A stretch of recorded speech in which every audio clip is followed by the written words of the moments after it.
문재인 대통령이 평양 시민들 앞에서 연설을 하고 김정은 위원장과 함께 백두산 천지에 오르는 정말 상상을 초월하는 장면이 펼쳐진 3차 남북 정상회담.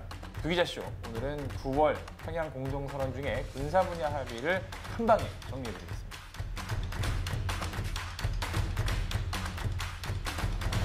안녕하십니까? 두기자쇼의 오상현입니다. 오늘은 전문가분 모시고 3차 남북 정상회담 평양, 이 회담의 성과와 의의에 대해서 좀 알아볼 텐데요. 국방대학교 안전보장대학원의 김영준 교수님 나와 계십니다. 안녕하십니까? 안녕하세요. 네.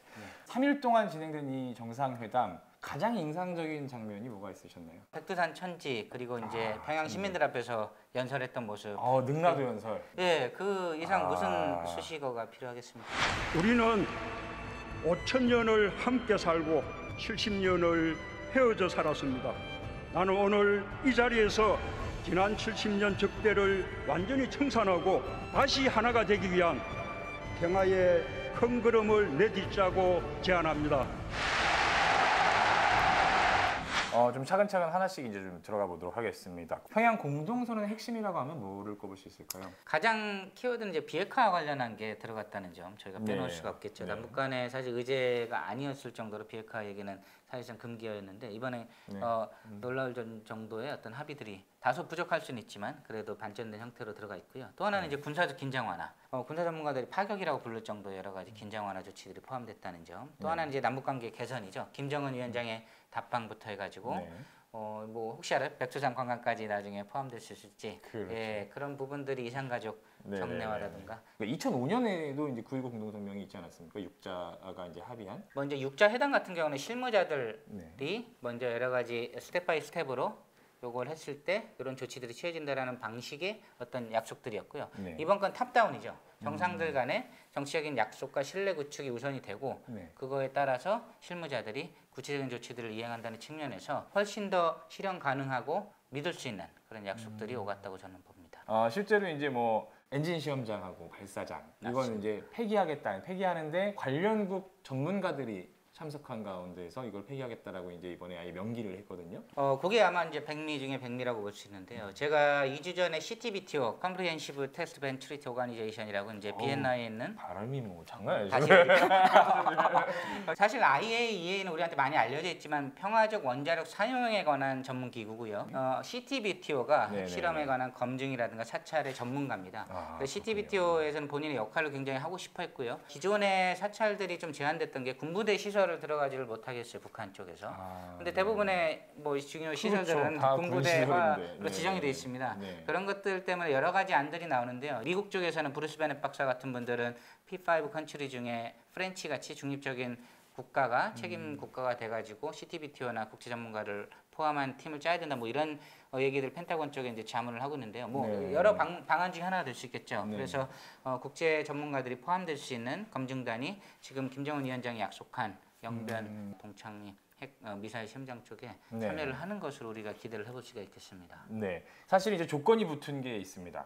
조건이 붙은 것이 이제 영변 핵시설. 미국이 이제 상응하는 조치를 하면 추진하겠다라고 했는데 상응하는 조치에 대한 뭐 여러 가지 해석도 있을 수 있을 것 같고 김정은 위원장이 진정성 측면에서 좋게 해석하면 뭐 좋은 점도 굉장히 많이 있고요. 의심을 하기 시작하면 사실 뭐 치팅이라고 그러죠. 뭐 모든 걸 믿을 수가 없게 되는 겁니다. 그런 것 때문에 우리가 이제 자꾸 신뢰 구축 차원에서 같이 백두산도 올라가고 여러 가지들을 하고 있는 건데요. 사실 뭐 지금 많이 나오는 얘기가 미래핵, 현재핵, 과거핵 중에 지금 미래핵만 포기하는 거 아니냐. 뭐 굳이 포함은 현재핵까지 포함이 된 거겠죠. 이제 핵심은 과거핵일 겁니다. 미리 만들어 놓은 핵탄두를 어떻게 폐기하는 데까지. 근데 우리가 첫 술에 배부를 수는 없잖아요, 사실. 제가 지난 이제 워싱턴에 가서 애틀랜틱 카운슬의 라버트 매닝이라는 군사 전문가를 만났었는데 그분도 북한이 마음 먹고 숨기면 산 밑에 핵탄두를 아무도 찾을 수가 없다는 거죠. 사실 이제 100% 비핵화 자체가 북한이 나쁜 마음을 먹기 시작하면 굉장히 어려운 상태에서 그럼 결국 중요한 건 뭐죠? 그 보수적인 군사 전문가조차도 결국엔 신뢰라고 얘기를 했어요. 결국은 미국이라든가 북한이라든가 한국이라든가 그런 부분에 대해서 시간이 굉장히 많이 오래 걸릴 겁니다. 리비아 모델 같은 경우 수년이 걸리잖아요. 사실 트럼프 임기라든가 김정은을 제외하고는 다 바뀔 수도 있어요.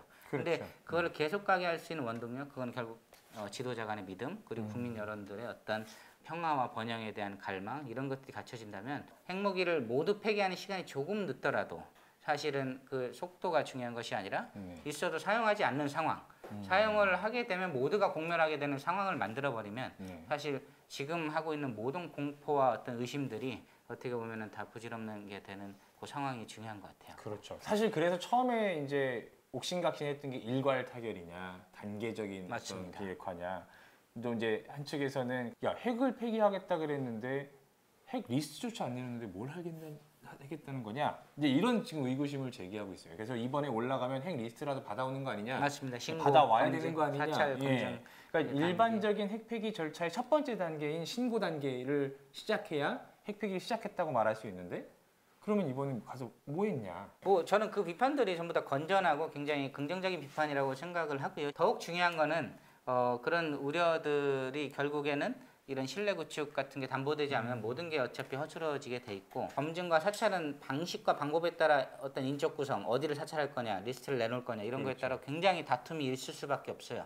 그런 것들을 정상 간의 합의라든가 큰 그림을 갖고 쭉 가는 거를 우리가 지금 노력을 하고 있는 것이죠. 그런 면에 있어서는 그런 전문가들의 의견을 저희가 모두가 껴안고 같이 가야 됩니다. 결국 그분들이 이거를 잘 안 돼라고 얘기해서 그런 것들이 아니라 어떤 최악의 시나리오 분명히 우리가 갖고 가야 맞아요. 되는 것이죠. 그런 것들은 전부 다 온 국민이 같은 마음으로 어떤 생산적인 담론으로 좀 수렴을 하면 좋을 것 같아요. 핵의 문제를 국제사회와 함께 이렇게 풀어나가고자 한다면 우리 한반도에서 삶을 영위해 나가고 있는 우리의 삶과 직접적으로 연관된 남북 간 군사적인 어떤 합의 사안도 이번에 도출이 됐습니다. 9월 평양선언의 부속 합의서로 채택한 판문점 선언 이행을 위한 군사 분야 합의서가 이제 그건데요. 자, 첫 번째 지상에서부터 좀 보겠습니다. 이제 포병 사격 훈련을 각각 5km 안에서는 절대 하지 말자. 10km 내에서 이제 그런 완충지대를 만들자라는 게 있습니다. 여기에 대해서는 어떻게 보시나요?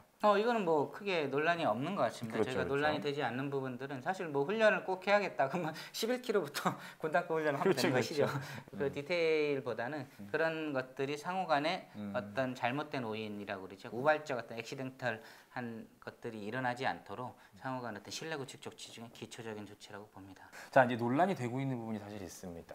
바다에서의 어떤 구역 설정인데요. 얼마나 많은 저희 청년들이 그 목숨을 잃었습니까? 맞습니다. 그분들에 대한 존경과 어떤 사회적 어떤 사랑은 영원히 잊혀지지 않아야 된다고 생각을 해요. 그럼에도 불구하고 이번 합의의 핵심은 어디가 몇 킬로를 더하고 어떤 걸 기준으로 했냐 그것도 중요하지만 전체적으로는 무력 충돌이 일어날 가능성을 줄이는 데 합의했다는 게 핵심이고요. 네. 나머지 부분들이 조금 전문가들 사이에서 문제가 되고 있는 부분들은 남북군사공동위원회에서 재조정이 되거나 아니면 아예 확 더 넓혀버리면 되는 것이죠. 그렇죠. 예, 해상을 뭐 둘 다 100km라는 겁니다. 예를 들어서. 네네네. 또 북한의 해안포가 실제 거기에 훨씬 더 많이 있잖아요. 우리가 우리보다. 갖고 있는 무력의 예. 총량보다 북한의 해안포 예. 배치가 훨씬 더 많다. 우리 쪽에 손해를 뭘 받냐 계산을 할 때 북한 쪽에서 갖는 리스크는 뭐냐도 계산을 해서 같이 데이터를 갖고 분석을 하면서 네. 조금 보완하거나 아쉬운 점은 남북군사공동위원회에서 서로 접근을 하는 방법. 그렇죠. 북한하고 중요한 거는 서로 신뢰가 깨지는 거지.